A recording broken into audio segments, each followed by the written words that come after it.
ابن سیرین رحمۃ اللہ علیہ کہتے ہیں کہ میں نے کبھی کسی سے دنیا کی کسی چیز پر حسد نہیں کیا، کیونکہ اگر وہ شخص جنتی ہو تو میں دنیا کی چیزوں میں اس پر کیسے حسد کر سکتا ہوں، کیونکہ وہ تو جنت میں بڑی حقیر چیز ہے، اور اگر وہ جہنمی ہو تب بھی میں اس سے کیوں کر حسد کروں جبکہ وہ تو جہنم میں جائے گا۔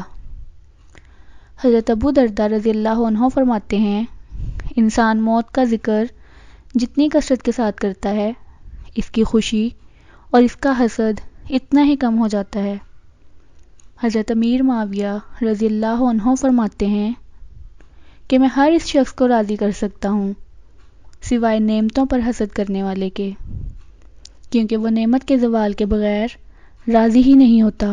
ایک دیہاتی کہتا ہے کہ میں نے حاصل سے بڑھ کر کسی کو ظالم نہیں پایا جو مظلوم کے ساتھ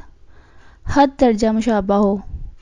کیونکہ وہ تم پر ہونے والے انعامات کو اپنے لیے عذاب سمجھتا ہے۔ حسن کہتے ہیں، اے ابن آدم، اپنے بھائی سے حسد نہ کیا کر، اس لیے کہ اللہ تعالیٰ نے اسے جو کچھ عطا فرمایا ہے اگر وہ اس کے اکرام میں ہے تو اس شخص سے حسد نہ کر جس کا اکرام اللہ تعالیٰ فرماتا ہے، اور اگر کسی اور وجہ سے ہو تو اس شخص پر حسد کیوں کرتا ہے جس کا ٹھکانہ جہنم ہے۔ ایک بزرگ کا کہنا ہے کہ حاصل لوگوں کی مجلسوں میں مذمت اور رسوائی کے علاوہ کچھ نہیں ملتا، فرشتوں کی طرف سے لعنت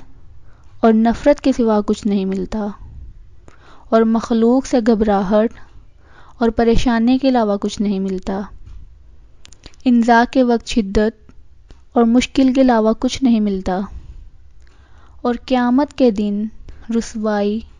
اور سزا کے علاوہ کچھ نہ ملے گا۔